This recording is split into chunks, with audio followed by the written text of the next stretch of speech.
So I've been wanting to make a video about A&M and just everything, I guess just like a summary of the journey that I went on with this school, because I just graduated only about 4 days ago. And I don't think I've ever really told anyone, aside from my family, this story about me and A&M. So what happened was, the whole reason why I was interested in A&M whenever I was little was because a boy who I liked from church, not naming any names, Joel Edgar, had the worst crush on Joel Edgar. And so I knew that he liked A&M, and I wanted to go to A&M because that's where he was going to go. So I for years and years and years, I thought, I'm going to go to A&M and marry Joel Edgar.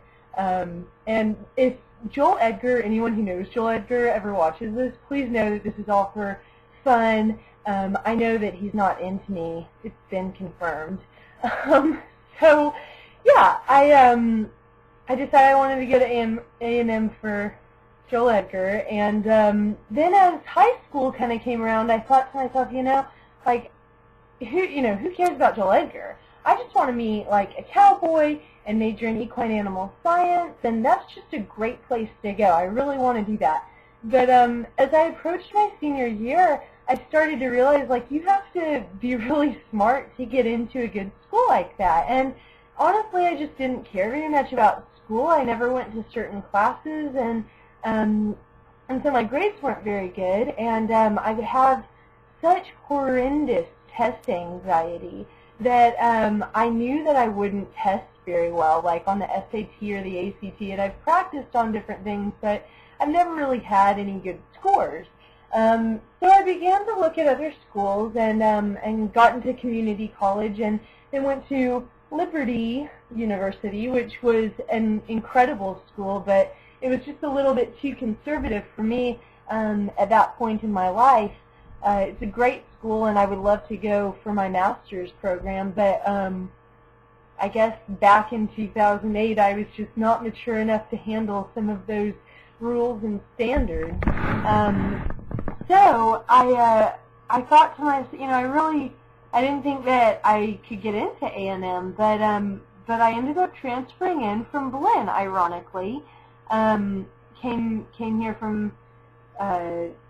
to College Station from Liberty because that wasn't working out, and my sister was already living down here, and so I ended up transferring in. And for the first couple of years, I was just there to get a degree. It wasn't like I wouldn't say I was a hardcore Aggie or anything. I always referred to myself as a 1%er because I was excited about being there, but I wasn't really involved or invested in any way.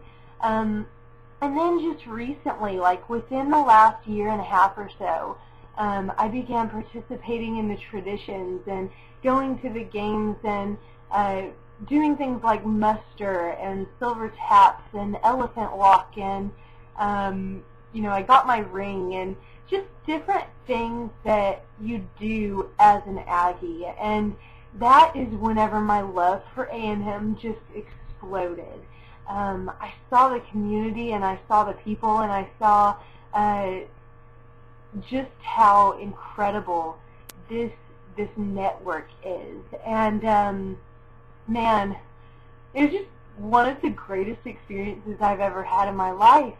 And then as I've been working hard and going to school and participating in all of this, I feel like not only has my love for A&M grown, but my love for the Lord and my dependence on the Lord, and just the character of who I am has been chipped away at and refined. And man, I cannot thank God enough for what He's done for me. And whenever I walked across the stage for my graduation, I shook President Lofton's hand and I hugged him, and then I started crying, just like silent tears, And then I shook the next person's hand, and then I started like crying. And then by the time I got to the third person, I was like hysterically crying. And there was one person left, and by the time, and this is all happening very quickly because, you know, they shuffle you off the stage like you don't really have a lot of time.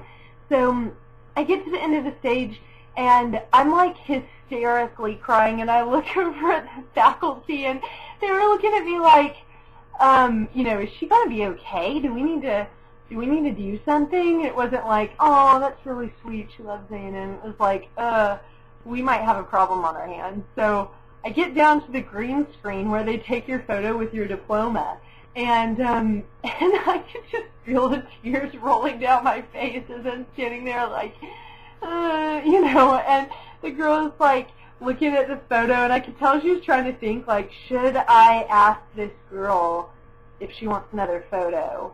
And I was just like, oh, it's okay, I'm going to walk away. But anyway, that was my little graduation story and my A&M story, and I'm just so thankful, and I'm so excited, and I'm so proud of my school and of myself for working so hard, and I'm humbled because there were so many people who wanted this more, and who worked hard, and who tried harder than I did, who may not have gotten in, and I'm humbled because the Lord decided to bless me in this way, even though I didn't want it, and even though I didn't ask for it initially. I mean, of course I wanted it back then, but I'm just amazed that sometimes God blesses us even whenever we don't realize that He's doing it, and even whenever we don't specifically ask for His blessing. And I'm joy-filled because He has given me so much, and I do want to be a really good steward of that. I want God to be glorified and honored with the education I've been given and with the background I've been given, and I hope that the people who I've worked with and studied with and befriended here at A&M know that I'm only here because God allowed for it, and in some ways kind of pushed me into it. But this has been an experience that will forever change my life, and that has shaped me in so many ways. And I know that all of the professors and my friends and my bosses and my coworkers have all taken such an interesting role in my life. Like, I feel like all of these people have been so good to me, and some of them haven't been, but it's still been good for me, and I just couldn't be more thankful. And I hope that that this is encouraging to you, because you might not completely always understand why you are at a certain place, or you know, why God has put you somewhere, but He always does it for a reason, and I'm excited to see what's next and where I'll be going after this. I know that I'm looking into becoming a flight attendant, but I won't say where yet. I have been hired, and I'm very thankful. So we'll see what's next. I will definitely begin video journaling more, because my time is limited as far as social networking. I no longer have a job where I can just sit all day at a computer, so my Facebooking is going to come to a halt. Maybe not a halt, but definitely from like a 75 mile per hour down to like a 15 mile per hour.